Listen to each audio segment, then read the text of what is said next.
হয়ে গেল ভারত, সব নাকি ইন্ডিয়া হয়ে গেল।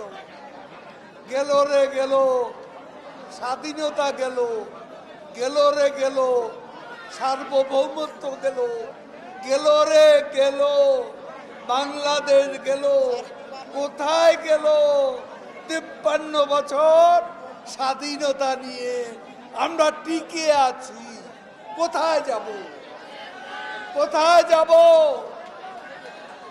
ভারত আমাদের বন্ধু। তোমরা ভারতের দাসত্ব চেয়েছিল, মনে আছে? নরেন্দ্র মোদী যখন ক্ষমতায় আসে, প্রথম দিন সকালবেলা ঘুম থেকে উঠে বিএনপি নেতারা ভারতের হাই কমিশনের সামনে হাজির। হাই কমিশন বন্ধ, মিষ্টি আর ফুল নিয়ে হাজির। এ হচ্ছে বিএনপি। এখন জন্ম সনদ দিয়ে খোলো বিকাশ স্টুডেন্ট অ্যাকাউন্ট। নিজের বিকাশ নিজে কর।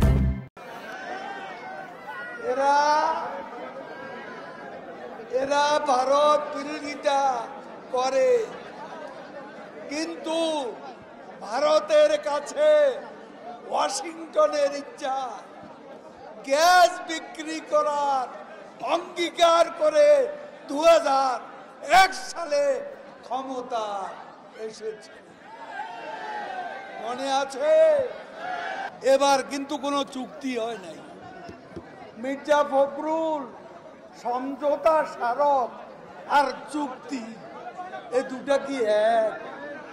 পড়াশোনা করেন না? ডিপ্লোমেসির ভাষা জানেন না? জেনে নেন, সমঝোতা স্মারক আর চুক্তি এক কথা নয়। ফখরুল সাহেব, বিভ্রান্তি সৃষ্টি করবেন না। 3500 পিস শাড়ি নিয়া নতুন দিল্লিতে কারা গেছে? 75-এর পর 3500 জামদানি শাড়ি নিয়ে কারা গিয়েছিল নয়া দিল্লিতে লাল গালিচা সম্বর্ধনা নিয়ে?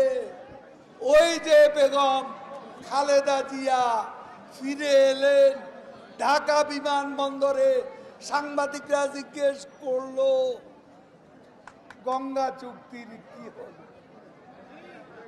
খালেদা জিয়া কি বলল? আরে আমি তো গঙ্গা চুক্তির কথা বলতে ভুলেই গেছি। আপনারা সব কিছুই ভুলে যান। এই গঙ্গা চুক্তি বঙ্গবন্ধুর কন্যা শেখ হাসিনা করেছে।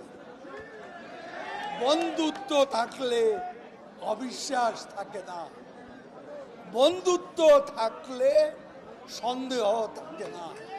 অবিশ্বাস আর সন্দেহ হলে আলোচনায় অগ্রগতি হয় না। অবিশ্বাস সন্দেহ থাকলে শত্রুতা বাড়ে, শত্রুতা বাড়লে বন্ধুত্ব থাকে না। বন্ধুত্ব না থাকলে ভারতের সাথে আমাদের যে অভিন্ন সমস্যাগুলো আছে, বন্ধুত্ব থাকলে আলাপ আলোচনা। এবারও আমাদের প্রধানমন্ত্রী ভারতে গিয়ে আলাপ আলোচনা করেছে। ভবিষ্যতেও আমাদের প্রধানমন্ত্রীকে আশ্বস্ত করেছে ভারতের নতুন সরকার যে এই যেসব সমস্যা বাস্তবায়ন হয়নি সেগুলো ইতিবাচক অগ্রগতি হয়েছে এবং সমাধানের জন্য চেষ্টা হচ্ছে।